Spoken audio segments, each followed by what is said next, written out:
En este semáforo les decimos que hay una temperatura de 15,8. Afírmate, van a haber 27. 27 hoy día. Oye, y mañana más aún. Yo no voy a estar en Santiago, pero mañana la máxima es 30. Y 31 la máxima anunciada para el miércoles. Así que atención, sí parece que vamos a tener que sacar el zapatito de media temporada. Y por supuesto, se recomienda igual andar por la mañana y en la noche va a estar fresquito. Las mínimas son de 9 para el martes y de 11 para el miércoles. Hoy día vamos a estar hablando de ficción y realidad, una mezcla interesante tanto en teatro como en literatura. Vamos a estar conversando con el periodista y escritor Dauno Totoro Taulis de su nuevo libro Plan Camelot, un libro muy entretenido y muy inquietante sobre la conexión que podría haber entre la intervención norteamericana desde el gobierno de Kennedy en adelante, no solamente en Latinoamérica, sino en otros países del mundo, y cómo eso conecta con Internet y con Facebook y con lo que conocimos más recientemente como el caso de Cambridge Analytics y otras cosas. De verdad, el libro es muy inquietante y vamos a estar conversando con su autor al respecto. Y más tarde vamos a estar hablando también de un caso inquietante, Irán 3037, violencia político-sexual en dictadura. Es una obra de teatro que se está presentando en la sala de teatro de la Universidad Mayor y que se inspira en este terrible lugar conocido como La Venda Sexy. Así que vamos a estar conversando con una de sus actrices y con el dramaturgo de esta obra. Vamos a partir, sí, bien luminosos, con los tres y Eva Rigol-Sol.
Minutos y ya me acompaña en el estudio el responsable de este libro que se aprovechó de mostrar a quienes nos miran por Instagram, por Facebook, perdón, a esta hora. Aquí está Plan Camelot, de Dauno Totoro Taulis, destacadísimo periodista, quien recibió, entre otras cosas, el premio José Martí en 1995, el premio latinoamericano de periodismo, además de autor de una serie de libros como Camino Verde, EZLN, El Ejército que salió de la selva, Zapatistas, La Cofradía Blindada y Ser de Izquierda, el libro de cuentos y relatos El Buscador de Ciudades y Yerdarca, El Secreto de Cahuéscar, Los hombres que daban de beber a las mariposas, la trilogía de novelas La Sonrisa del Caimán, Los tiempos de Camaiguana y El caparazón de Ucucma, entre otros. Y ahora llega con este Plan Camelot que me contaba él, y uno leyéndolo se da cuenta, es un tremendo ejercicio de investigación derivado en novela. ¿Cómo estás, Dauno? Bien, muy bien, muchas gracias. Bueno, gracias por venir al programa. La verdad es que cuando yo vi este libro y en las novedades de Editorial Planeta me llamó mucho la atención porque, claro, nosotros acá con el equipo rayamos bastante con el documental de Greyhack, este documental sobre el caso de Cambridge Analytics y del uso de Facebook para... es muy fácil hacer manipulación psicológica social. Ahora es muy fácil. Claro, sí. Tratando de explicar de lo que trata el documental, ¿no? Claro. Y de cómo se utilizó Facebook y esa herramienta para hacer publicidad enfocada en aquellas personas que no tenían una decisión específica en las elecciones en sus distintos países. Tal cual. Y claro, con eso en mente, llega Plan Camelot y yo digo, ¡uy, qué interesante! La bajada, para que ustedes dice, Chile será el laboratorio de Camelot, el elaborado plan de JF Kennedy a su grupo de arturianos para intervenir los gobiernos y predecir los movimientos sociales en distintos países de un mundo dividido por la Guerra Fría. Un enigmático personaje bautizado por Salvador Allende como celoso guardián de los secretos de la patria, ayudará a un periodista mexicano a desentrañar la compleja trama de intervencionismo estadounidense cuyas redes cambiarán la cara del país y del continente hasta la actualidad. Entonces unimos las dos cosas, desde la intervención que parte después del Plan Marshall, desde Estados Unidos hacia el resto del mundo, llegando hasta lo que hoy día conocemos como la manipulación de información a través de Facebook. Hay un camino largo que tú te dedicas a investigar y a contar en esta novela. Sí, es un camino largo, lleno de lógica y al mismo tiempo muy desconocido. Ahora, ¿por qué una novela y no una investigación periodística? Porque esto tiene mucha investigación periodística. Los datos duros llenan el libro. Todos los datos son reales. ¿Ya? Eso es más inquietante todavía. Y todos los personajes son reales, con la excepción de este celoso guardián de los secretos de la patria, que es una construcción a partir de varios personajes, y el periodista que, bueno, es absolutamente real por cuanto él lleva adelante la investigación que yo mismo llevé adelante para poder hacer el libro, ¿no? Ese celoso guardián de los secretos de la patria es en la novela un hombre que hoy día diríamos que tiene Asperger o es parte de eso, y que trabaja en la biblioteca del Congreso. Exactamente. Él trabaja en los años 60 en los archivos del Congreso, es un segundo asistente de archivero en el Congreso, y tiene esta particularidad porque es un Asperger funcional de altísimo nivel, con una memoria prodigiosa, y al que Salvador Allende, cuando se da cuenta de esta situación de este muchacho, le encarga que guarde todos aquellos documentos y actas secretas que son destinadas a la picadora de papeles, ¿no? Ahora, si bien este es el único personaje ficticio, hay personajes a lo largo de la historia en el Congreso que han hecho este trabajo, ¿ya? Y de hecho esto se vincula directamente con el origen, la motivación del libro, que partió hace ya bastantes años cuando me llamó por teléfono María Maluenda, antes de morir, bastante ya mayor y enferma. Yo la fui a ver y me dijo que ella había guardado, con la ayuda de archiveros del Congreso, había guardado una cantidad importantísima de documentos, de actas secretas de los años 60 y en particular de una comisión investigadora que ella integró el año 65, que investigó la penetración y las actividades ilegales de espionaje de agencias de inteligencia norteamericana en Chile. Y ella no sabía qué hacer con estos documentos, ya a estas alturas no podía hacer nada, los había guardado durante décadas, y me puso adelante una caja de cartón repleta de documentos descompaginados, amarillos, arrugados, qué sé yo, Yo me comprometí con ella, obviamente, a hacer algo. Me los llevé, traté de ordenarlos, de entenderlos, y era tan difícil, tan complicado de entender, además que yo no me manejaba con los nombres, quiénes son estos diputados de los años 60, etcétera, y lo guardé por mucho tiempo. Mucho más adelante, hace cosa de 3 años, impactado con todo este asunto de la manipulación de la opinión, ¿no? Y la manipulación de los deseos, de las voluntades políticas de la gente a través de las redes sociales, me hizo clic. Y dije, yo algo de esto leí en esos documentos que me dejó María Malhuenda, y es extraño que haya leído eso en unos documentos de la década de los 60. Estamos hablando 50 años atrás. 50 años atrás. Y me di cuenta al empezar a investigar y al ir metiéndome en esto que terminó siendo una investigación periodística que yo le llamo a crochet, porque era tal la cantidad de vinculaciones, de puntos de encuentro, de personajes que se cruzaban, de instituciones y organizaciones que se cruzaban, que me di cuenta que el origen de toda esta manipulación que hoy vemos a través de las redes sociales estaba en un plan real, ¿ya? Que se llamó el Plan Camelot. Y de eso trata el libro. Bueno, y el Plan Camelot lo que hace es buscar inicialmente a través de investigación académica, desde la sociología, poder medir un poco los estados de ánimo sociales en todo el mundo, organizando los países como más o menos cercanos a tener crisis sociales, para que de esa manera la lógica estratégica, colonialista, lamentablemente no hay otra manera de ponerlo, se pueda expresar y pueda ser más eficiente. Tal cual. Y la gran diferencia, y esa es la evolución, si tú quieres, de los procesos de recabación de información de inteligencia, es que en los años 60 y 70 y parte de los 80, estos eran cazadores, ¿no? Salían a cazar información mediante encuestas, mediante sus agentes encubiertos, buscaban información. Hoy eso se dio la vuelta. Ellos ya no tienen que salir a cazar, sino que nosotros estamos, cada uno de nosotros como individuos, y por tanto expresando una voluntad social, estamos entregándoles información en tiempo real. Claro. ¿Ah? O sea, toda la información que ellos tuvieron que trabajar, buscar con centenares y miles de agentes repartidos por el mundo, hoy se las entregamos gratuitamente en tiempo real, con todos los dispositivos electrónicos, con las tarjetas de crédito, con nuestras compras, con nuestras conversaciones telefónicas, ¿no? Claro, pero ahí finalmente, como tú dices, se da vuelta, porque ahora no tienen que venir a nosotros lo entregamos, pero también se da vuelta el relato. A la mayoría de nosotros se nos olvida que Internet, como lo conocemos, partió también tiene un origen militar. Sí. Y claro, y no es como, utilizaron Facebook para hacer esto, sino más bien, ese era el verdadero sentido. Esa era la herramienta. Internet fue desarrollado por una institución, una agencia paraestatal norteamericana que tiene que ver con el Departamento de Defensa, que se llama ARPA.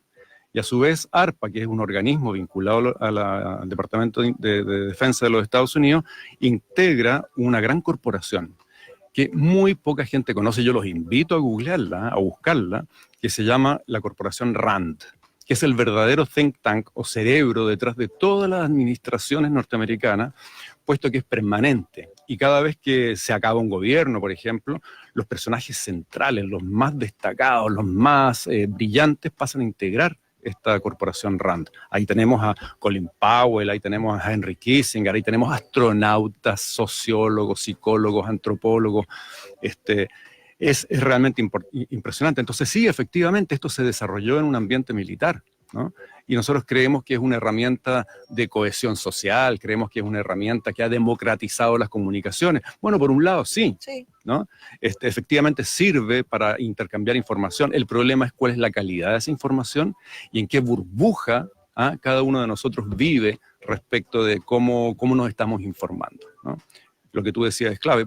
A modo de ejemplo, lo pueden ver también en el documental The Great Hack. Para ganar las elecciones, Donald Trump en los Estados Unidos no necesitaba convencer a la población norteamericana, sino que a unos pocos miles en Ohio y en Florida. A esos pocos miles que, en definitiva, eran dudosos, que no tenían mucha idea de dónde votar y si acaso iban a votar, inyectando miedo, inyectando falsas noticias, dirigidas, personalizadas a esas personas, pudieron hacerlo. 1, ir a votar, y 2, votar por los delegados que luego votaron por Trump, ¿no?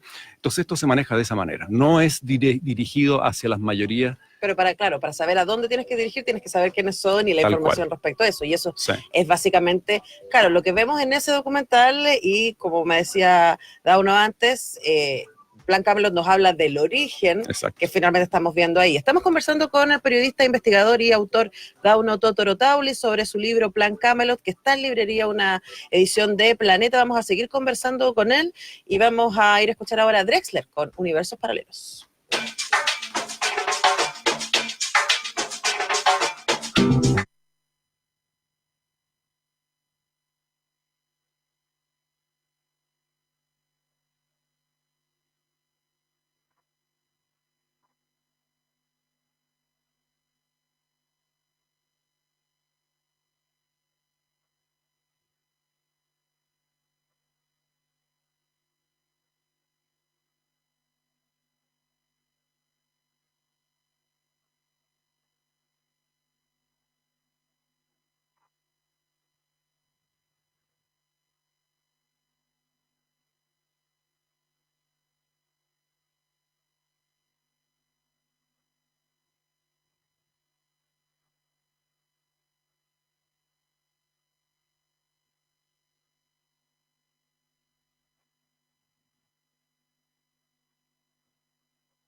Son las 10:20, nosotros estamos súper entretenidos conversando con Dauno Totorotauli, por supuesto, él es investigador, periodista premiado, autor de un montón de libros, y el más reciente de ellos es este Plan Camelot, producto de una investigación de varios años, y que es una novela, pero es una novela que está basada en hechos que son reales y que de alguna manera su ejercicio literario nos permite que al lector medio pueda ser mucho más amigable la manera, y claramente no es amigable el contenido porque es muy, muy duro.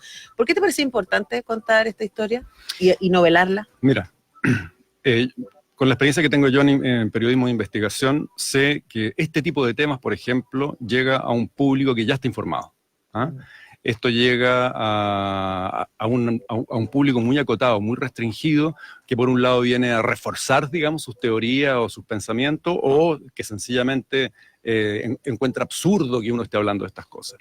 Pero el lector medio, el lector que no lee periodismo de investigación, queda al margen de esta discusión. La novela te permite un abanico mucho más grande, por un lado. Esta es un libro que es 100% novela, pero que contiene una investigación 100% periodística y real. Esa es la premisa. Ahora, también era importante, y ahí me di cuenta yo en la medida que desarrollaba el libro, que este es un homenaje al periodismo de investigación.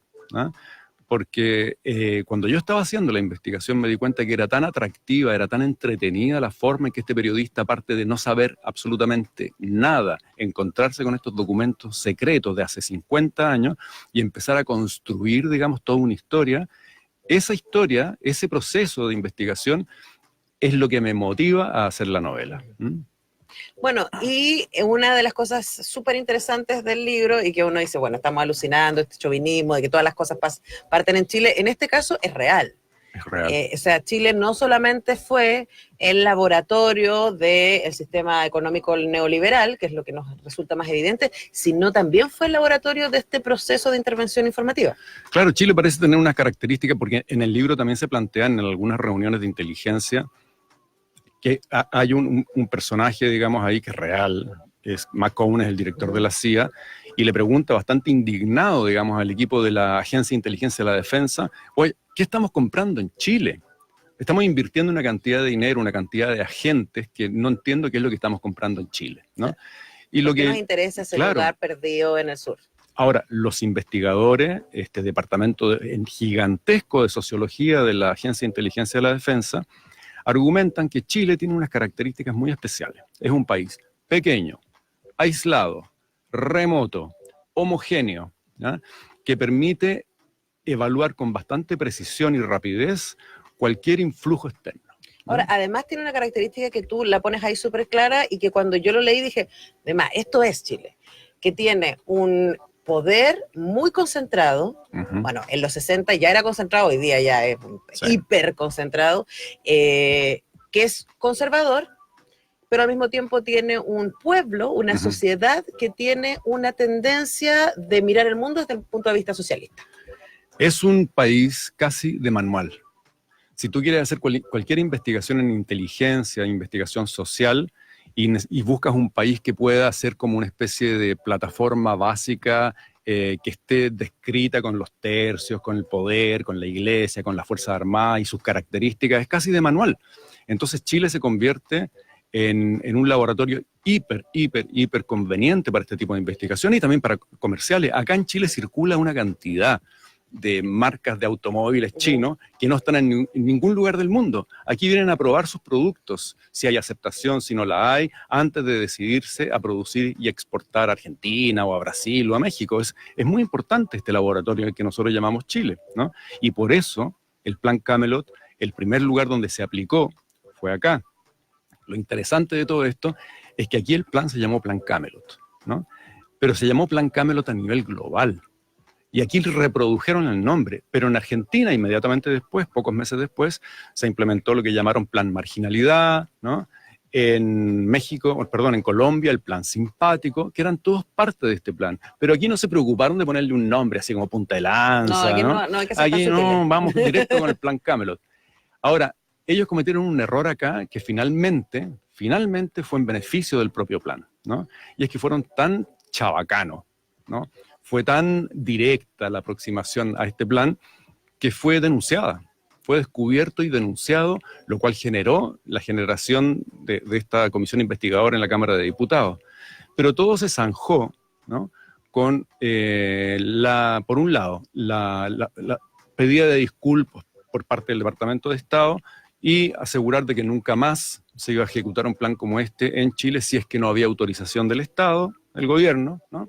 Y se zanjó, ¿no?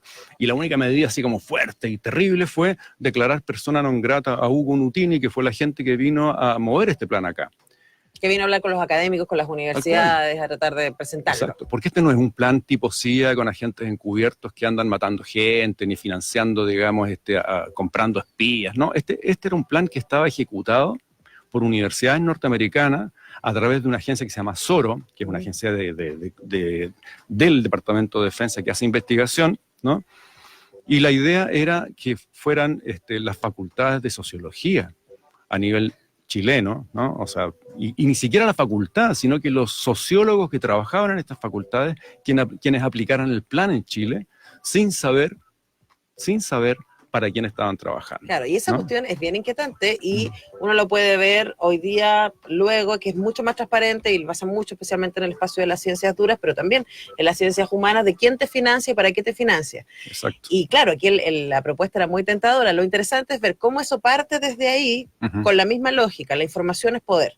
La información permite manipular socialmente para que quienes están en el poder se mantengan en el poder y sean ellos los que administren. Yo le preguntaba recién a Dauno sobre qué pasa, por ejemplo, ahora con alguien como Donald Trump, que llega al poder gracias a que existen estos mecanismos que permiten manipular y llegar a los indecisos, etcétera, pero que luego, una vez que está en el poder, parece desestimar este tipo de inteligencia, moviéndose fuera de las lógicas del liderazgo y las maneras diplomáticas que ha tenido de actuar esa inteligencia. Bueno, y por eso que Trump está a cada rato echando a gente del FBI, directores del FBI, directores de la CIA.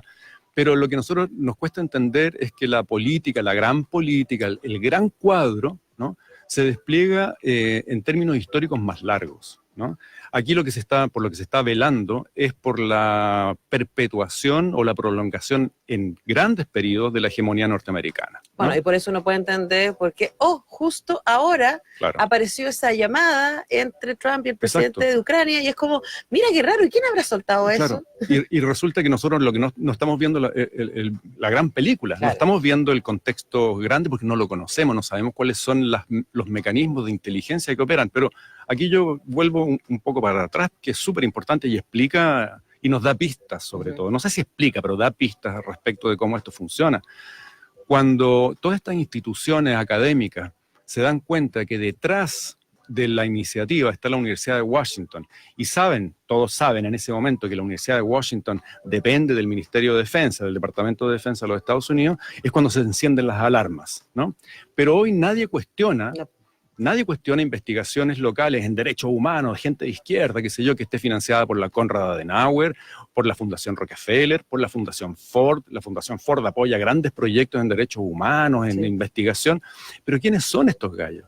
¿Y cuáles son sus vinculaciones? Y uno puede encontrarse con los cruces en la Fundación Ford, Rockefeller, Konrad Adenauer y mil otras, y sus vinculaciones con la corporación Rand. Cómo sus directores están en la corporación Rand. Entonces ahí está el gran cambio. Bueno, pero también ahí vemos también la academia entregada a quién puede sostener, ya que los estados propios no sostienen las investigaciones, es una vuelta interesante. Ahora, una manera de defenderse de esto, por lo menos conocerlo, es tener nosotros también la información, y eso es lo que ofrece esta súper entretenida novela e inquietante investigación. Ahí los cruces Plan Camelot de Dauno Totoro Taulis. Gracias, muchas Dauno por venir esta mañana a hablar con nosotros. Muchas gracias a ustedes. Quedamos inquietos frente a todo esto que nos contaste. Son las 10:30, tenemos que hacer una pausa y ya regresamos con más semáforo.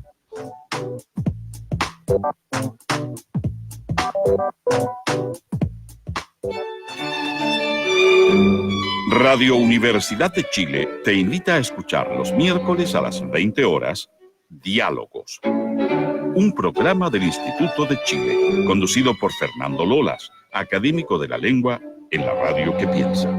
Diálogos, un programa para la promoción del cultivo, progreso y difusión de las letras, las ciencias y las bellas artes.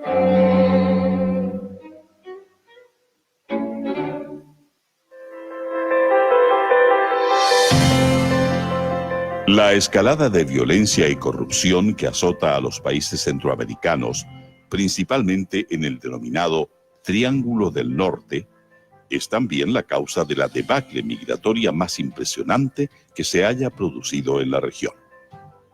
Pero este fenómeno tiene un origen histórico, político y social bastante complejo. Para ayudar a comprender la génesis, alcances y consecuencias de este convulsionado escenario, Entre el 8 de octubre próximo y el 14 de enero de 2020, el Instituto de Estudios Internacionales de la Universidad de Chile impartirá el diplomado de posttítulo Centroamérica en la encrucijada, crisis y normalidad.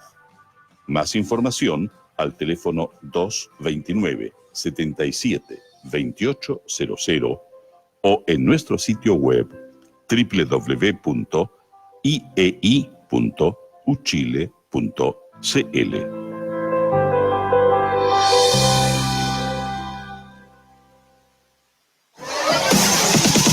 Radio Universidad de Chile y la Facultad de Derecho de la Universidad de Chile te invitan a escuchar todos los miércoles a las 18 horas el programa Derecho al Aire. Derecho al Aire, un programa donde analizaremos temas de actualidad para acercar el derecho a la ciudadanía y viceversa. Derecho al Aire, cada miércoles en el 102.5 FM y radio.uchile.cl. Conduce Eduardo Morales. Fundación Clotario Blest invita cada martes desde las 11 de la mañana en Radio Universidad de Chile a escuchar Visión de Futuro, un programa que busca integrar las diversas opiniones del mundo del trabajo y la sociedad. Un espacio dedicado a destacar los derechos humanos y sindicales. Conducen la periodista Carolina Martínez y Óscar Olivos.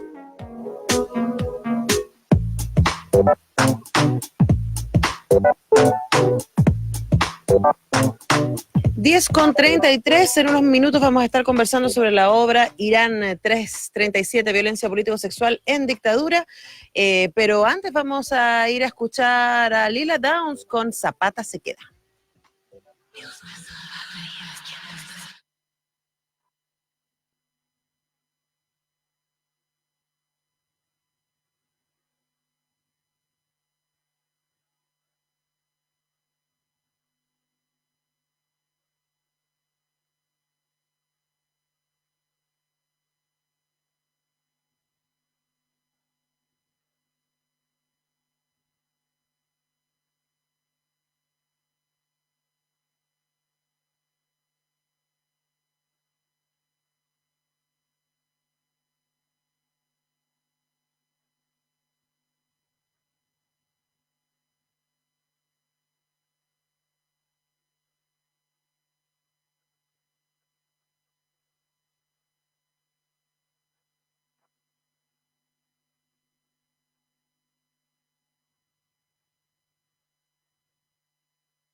10:37, continuamos haciendo nuestro semáforo de día lunes, ahora para recibir a la actriz Nicole Vidal y al dramaturgo Tomás Enríquez, ambos parte del montaje Irán 3037, violencia político-sexual en dictadura, inspirada en uno de los lugares más oscuros de la dictadura, aquel lugar llamado La Venda Sexy, que, bueno, fue el resultado, esta obra, de una investigación en torno a este centro de tortura bajo la dirección de Patricia Artés. Y además entiendo que se trata de un primer ejercicio que está haciendo la Universidad Mayor vinculada también con memoria y derechos humanos, ¿cierto? Por ahí estuve leyendo eso. Sí, es probable. No tengo certeza de si es así o no, en realidad. Mira, te voy a buscar el dato duro de dónde lo saqué yo Pero... para poder decirlo bien, porque hay que tratar de ir con esto para que la gente sepa de lo que estamos hablando. Este proyecto dice, primer proyecto de la plataforma Escena Crítica y Memoria. Eso es, lo dije bien, ¿viste? Es el resultado de una investigación que incluyó archivos, documentos y testimonios de sobrevivientes de dichos centros de torturas y busca reflexionar sobre la neoliberalización de la memoria, la indiferencia y la impunidad en un contexto en donde dicho recinto fue recientemente vendido a una sociedad inmobiliaria. Entonces no es un lugar de memoria. No, hoy por hoy no es un lugar de memoria. Sino que está entregado a el mercado. De una familia. Ahí, hoy día. Una familia con sus hijos. Y en mayo reciente la vendieron a una inmobiliaria. Claro. Y ustedes se preguntan por la familia que habita esa casa. Exacto. En torno a esa familia, que es un poco que se ficcionó este rollo de la... Porque también hay un tema importante y es que a nosotros siempre nos llamó la atención que ahí viviera una familia. O sea, ya es como cuestionable, ¿no? Porque esa casa no es un centro de memoria si está protegida por bienes nacionales. ¿Por qué pueden ellos vivir y tomar decisiones también desde el lugar como de lo privado, ¿no? O sea, hoy nosotros hace un mes nos enteramos más o menos que la casa había sido vendida a una sociedad inmobiliaria en mayo de este año. Sí. Ahora, ahí hay un tremendo ejemplo de cómo finalmente nuestra sociedad trabaja o no trabaja con la memoria y con estos espacios, qué cosas queremos ver y qué cosas no queremos ver. Ahora, exacto. Ustedes trabajaron, y ahí tú escribiste una obra en donde una de las hijas de esta familia se empieza a hacer preguntas. Bueno, partimos del rollo, era como, bueno, el rollo humano en torno a qué significa estar viviendo en un lugar que fue centro de tortura. ¿Ya? Como que eso, para cualquier persona con un mínimo sentido común, o a lo que uno cree que es el sentido común, no es algo admisible. Como que al menos, no sé, algo te pasa. Sin embargo, partimos de ficcionando la familia que vive ahí adentro. Tiene elementos más bien reales, tiene elementos de ficción, pero claro, la pregunta inicial era esa. Ahora bien, y se nos vino la contingencia un poco encima, en el sentido de que no lo teníamos previsto. Sin embargo, ocurrió hace ya un par de meses en el que se dio a la luz pública el hecho de que la casa había sido vendida a una inmobiliaria por una cifra más encima bastante menor a la que el Estado había ofrecido. Propuesto en algún momento. Claro. Como en el 2016. Ahora, entonces todo es muy sospechoso, y dentro de ese universo aparece no solamente el tema específico, de la especificidad de la casa, sino también el tema de cómo se especula con ciertos lugares de memoria, en particular los que el Estado básicamente ha dejado como al azar, digamos, ¿no? Porque finalmente no estamos hablando de Villa Grimaldi o estamos hablando del Estadio Nacional, lugares que son... O Londres, que son muchísimo más significativos, sino que aquí estamos hablando de un lugar que, dada la desidia de los organismos correspondientes, un poco que ha quedado a la suerte de los tiempos, digamos. El tema es que no es cualquier lugar, y de hecho acá en el programa nosotros hemos tenido a sobrevivientes de este espacio, que a mí de verdad que se nombre como La Venda Sexy me para todos los pelos, sí, porque en sí mismo ese nombre es de una violencia y un humor negro, pero terrible, sí. Pero además hay un salto que es interesante y es que también en dictadura y también siendo prisioneros y prisioneras políticos no era lo mismo ser mujer. No, po. Y eso es lo relevante que tiene la venda sexy en este caso. O sea, es un lugar donde en particular se violó a mujeres, se ocurrieron distintos tipos de vejaciones sexuales, bien, ¿cómo decirlo?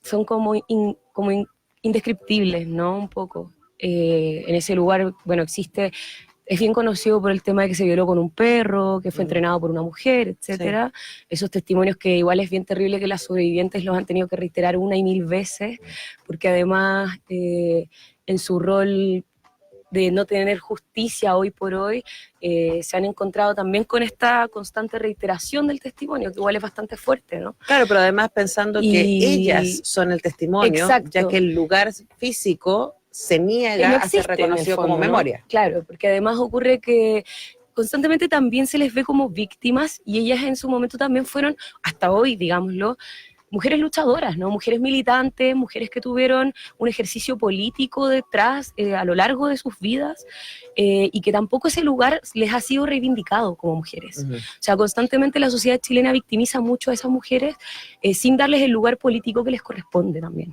Entonces esas mujeres que hoy por hoy son feministas, muchas de ellas que son activistas, que activan afuera de la venda sexy todos los septiembre, que pertenecen a colectivos en distintos lugares, también su reivindicación va mucho más allá. Y eso también es un poco de lo que nosotras hablamos en la obra, que es como de que no son mujeres víctimas, son sobrevivientes. Sobrevivieron a todo eso, pese a que las quisieron derrotar, digamos, no lo lograron. Ellas hoy día están vivas y son testimonio vivo de lo que ahí pasó. Bueno, vamos a seguir conversando con el dramaturgo y una de las actrices de la obra Irán 3037, que está en cartelera en la sala de teatro de la Universidad Mayor, ahí en el centro, en Santo Domingo 711, en Metro Bellas Artes. Esto está, les cuento desde ya, jueves, viernes y sábado a las 20:30 horas hasta el 26 de octubre, así que tiene 3 fines de semana más para que ustedes puedan ir, 3.000 jueves populares, también es la entrada para estudiantes y tercera edad, y 5.000 general. Vamos a seguir conversando con Nicole Vidal y con Tomás Enríquez, pero a propósito de la violencia, este tema que escribió Camila Moreno hace muchos años atrás y que tenía una lectura original que no era la que tiene hoy día, pueden revisar ahí un video donde interviene Natalia Valdebenito ahí de MC y que de verdad es hermoso. Vamos a escuchar Millones.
10:49, continuamos haciendo nuestro semáforo de día lunes. Estamos conversando con Nicole Vidal, actriz, y el dramaturgo Tomás Enríquez sobre la obra Irán 3030 y siente violencia político-sexual en dictadura, que está hasta el 26 de octubre en la sala de teatro de la Universidad Mayor, y que narra a partir de un trabajo escolar que la hija de la familia que habita esta casa descubre el pasado reciente de nuestro país y cómo este se hace presente en su propio hogar. A pesar del interés de sus padres por ignorar dicho conflicto, ella insistirá en rastrear las historias que se cruzan en el mismo lugar donde vive. Mediante la investigación de documentos de archivo y el reconocimiento de su propia memoria, Valentina descubrirá que detrás de esta bonita fachada de familia se esconde un terrible secreto. Y ahí preguntarle respecto a el trabajo de investigación con el que pudieron generar esta obra. Cuéntenos un poquito. Hay de todo. O sea, primero hay un acercamiento, hay una amplia literatura en torno al tema, documentales, etcétera, pero también hay un acercamiento personal a las sobrevivientes, a familias que están alrededor de lo que es el espacio de la casa, y eso en general, ¿no? Como que Sí. esos han sido los materiales iniciales como para refrescar y al mismo tiempo entender cuáles son todas las aristas que Ahora, frente a ese material, las opciones de entrada eran muchas. Podrían haber contado la historia de una sobreviviente, podrían haber hecho una obra en donde se explicite ese momento de horror, pero ustedes escogieron hablar desde el presente y desde dentro. este lugar, pero además me imagino que los padres de Valentina, como muchos chilenos, dicen mejor no hablar de ciertas cosas para que nos vamos a complicar, no sé, etcétera, ¿no? Sí, de hecho es muy loco porque como que en el fondo generalmente en las obras de dictadura se retrata mucho a los personajes como monstruos, ¿no? Como estas personas que a uno le cuesta un poco visualizar. Pero ese no era el objetivo, también que entendemos que son personas normales, que viven su quehacer diario normal, pero con trasfondos políticos súper distintos a nosotros, por ejemplo. Entonces, sí, pues se describe a esta familia que efectivamente vive como en el rollo de eso ya pasó, no hay por qué amargarse tanto la vida, eres muy joven, como en el rollo de la hija que empieza a descubrir esto, y también que es un poco oscuro el hecho de cómo esta familia compra esta casa, cómo llegan a vivir ahí, y ahí también se empiezan a destapar todas estas capas, ¿no? Que tiene esta familia que vive en esta casa, porque claro, no es llegar y vivir en una casa que fue un centro de tortura, ¿no? También algo hay ahí, que es como... Bueno, ahí hay cosas que se cruzan, y yo les contaba a nuestros invitados, a Nicole y a Tomás, que claro, toda mi generación que estudió periodismo en la Chile, no sé exactamente entre qué año y qué año, yo estuve ahí hasta el 2002. Y yo entiendo que estaban desde principios de los 90 ahí, en Belgrano número 11, que ahora es calle José Carrasco Tapia, y que fue el cuartel general de la DINA. Entonces era muy raro, se supone que no hubo torturas y que no hubo detenidos en ese lugar, pero nosotros, la mayoría de nosotros sabíamos que finalmente ese era el lugar donde se fraguaban los planes, y ese era el lugar donde los torturadores y los jefes de los torturadores habitaban y tenían sus reuniones. Por ejemplo, se supone que fue el lugar en donde Contreras se junta con Townley para planificar. O sea, imagínate lo terrible. Pero bueno, y eso claramente nos cruzan nuestros habitares, nos cruzan nuestros quehaceres, incluso los más cotidianos. Pero desde ahí, esa sorpresa de, wow, qué loco como el pasado y el presente y los lugares y los territorios se cruzan. ¿Cómo sienten ustedes que ha sido la recepción de esta propuesta de acercarse desde este lugar a la memoria y a la reivindicación de los derechos humanos con la obra? Estos días que han tenido de funciones, ¿cómo lo ven? Bien, o sea, yo siento que, bueno, te comentamos al principio como que siempre las primeras funciones son como las más cariñosas porque como los familiares, los amigos, etcétera, pero en general Creo que la obra tiene un plus que es como hablar muy desde el presente. Yo siento que es una obra súper adolescente Sí. en ese sentido. Y es interesante porque finalmente es la generación que Contemporánea. parece que dice ya no tengo nada que ver con eso. Absolutamente. Sí. Y eso también era un problema frente al que nos enfrentamos, ¿no? Ujú. Al principio, como decía la Nicole, como la mayoría de las obras tratan el tema, lo abordan desde la figura del monstruo, como este weón que es el súper malo que hace toda esta... y creemos que claro, que hablar del monstruo igual Aleja, ¿no? aleja y al mismo tiempo redime, ¿no? Sí, un montón. No, y además protege. Protege y justifica, Claro. ¿no? Porque el monstruo es el otro que no tiene nada que ver conmigo. Exacto. Exacto. Pero cuando es una persona que vive en la misma casa tuya y que estuvo, eventualmente en este caso, que es el papá de esta chica que decidió comprar esta casa, etcétera, también tú dejáis de generar esa figura del monstruo, po. Y lo otro que es relevante acerca de eso mismo, creo, que no se puede dejar de mencionar, es respecto a la neoliberalización de la memoria, que tiene que ver mucho con el tema de las compras y ventas de estos espacios, ¿no? Como para Chile es tan irrelevante la memoria o es tanto el miedo que existe Sí. de que persista la memoria, que entonces empezamos a vender las propiedades y que construyan edificios, y es como lo que pasó en Villa San Luis en Las Condes, como lo que está pasando hace ya un par de años, Bueno, con es muchas como- viviendas sociales de la época de la UP también. Es como el discurso de la derecha, o sea, metemos de vuelta la por página, supuesto. olvidémonos, y etcétera. Claro, y sucede también que esa resistencia es tan como desde un lugar tan intangible para nosotros que hacemos resistencia, ¿no? Generarla. Entonces, por eso también ocurre esto, que es súper hermoso, que es que aparece la contingencia de la venda sexy justo con esta obra, ¿no?